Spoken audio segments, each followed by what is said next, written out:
Before I dive into this brutally honest story, I want to say one thing. If you've ever felt like you push people away even when you want to be loved, if you've ever been told you're distant or cold, but deep down you're craving connection, this story is for you. Don't just read it and scroll past, stick with me.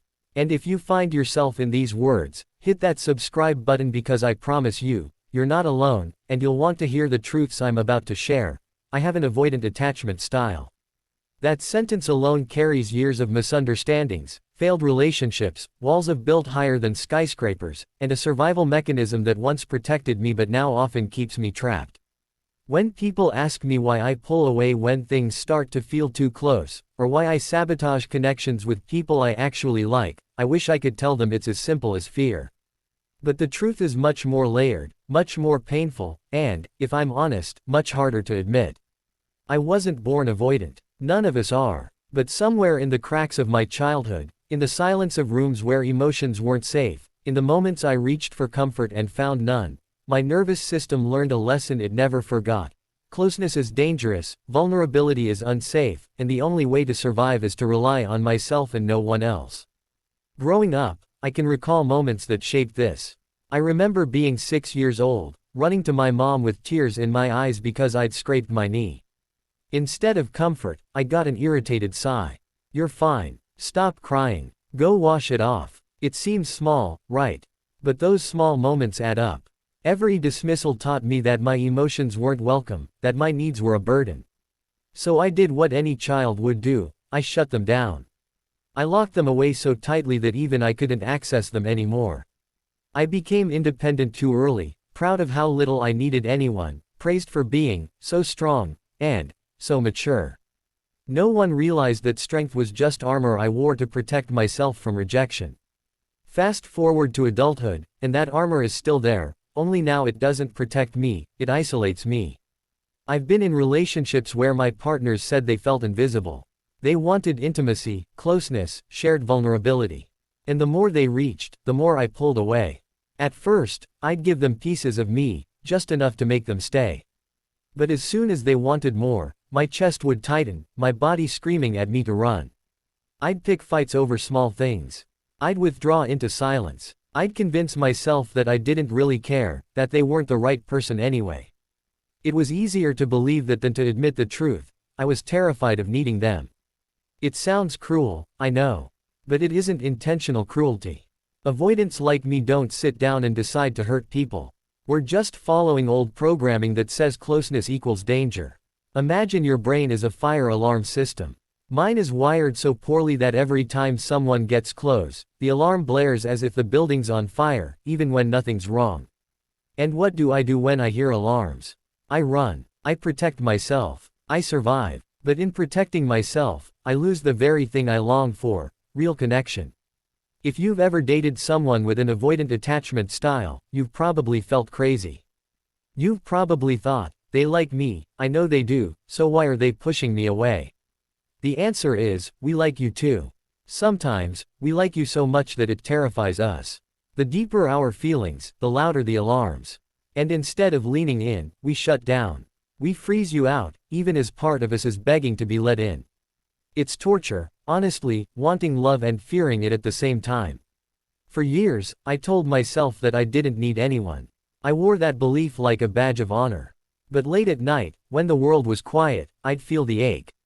The loneliness. The longing. I wanted someone to know me fully, to hold me in my weakest moments, to see through my walls. But when I tried, my body would betray me. I'd feel suffocated. My mind would scream, "Don't do it. Don't let them in. You'll regret it." And so, I'd retreat again, convincing myself that solitude was better than heartbreak. The thing about avoidant attachment is that it creates a vicious cycle. The more we avoid, the more lonely we become. The more lonely we become, the more we crave connection.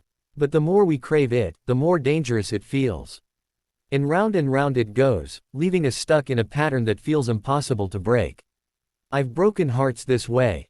I've watched people walk away because they couldn't keep trying to break through my walls. And each time, I told myself, see, people leave. You were right not to trust. What I didn't realize is that they weren't leaving because I was unlovable. they were leaving because my walls made it impossible for them to stay.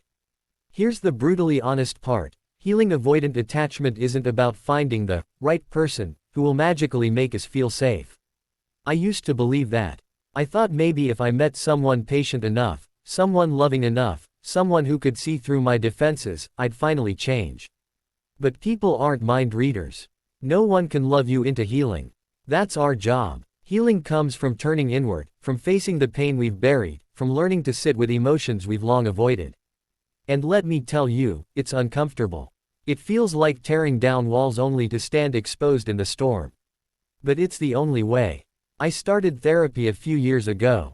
At first, I hated it. Every question felt like a trap. My therapist would ask, "How did that make you feel?" And my automatic response was, "I don't know." Not because I didn't feel anything, but because I didn't know how to access the feelings I'd buried for decades. But slowly, painfully, I began to reconnect with myself.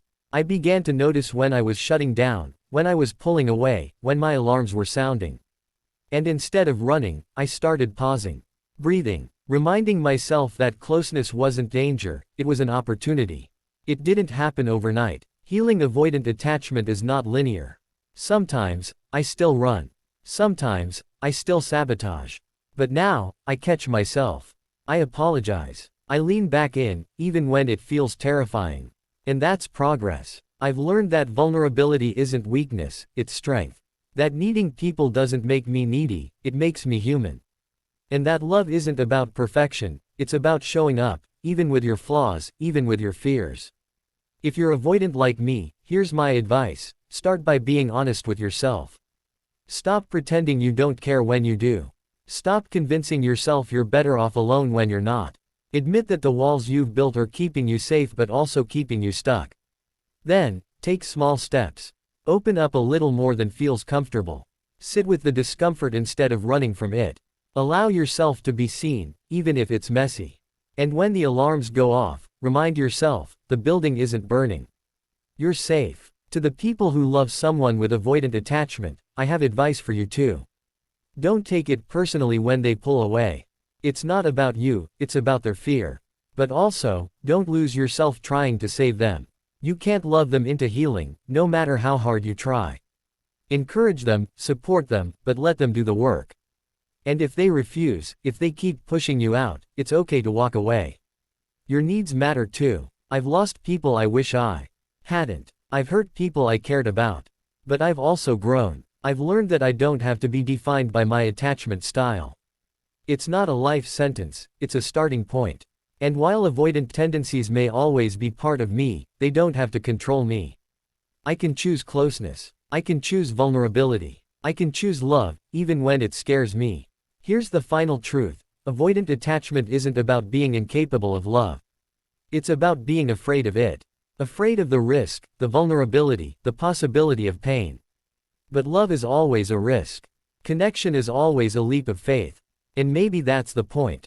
Because the most beautiful things in life, the things that truly matter, require us to risk our hearts.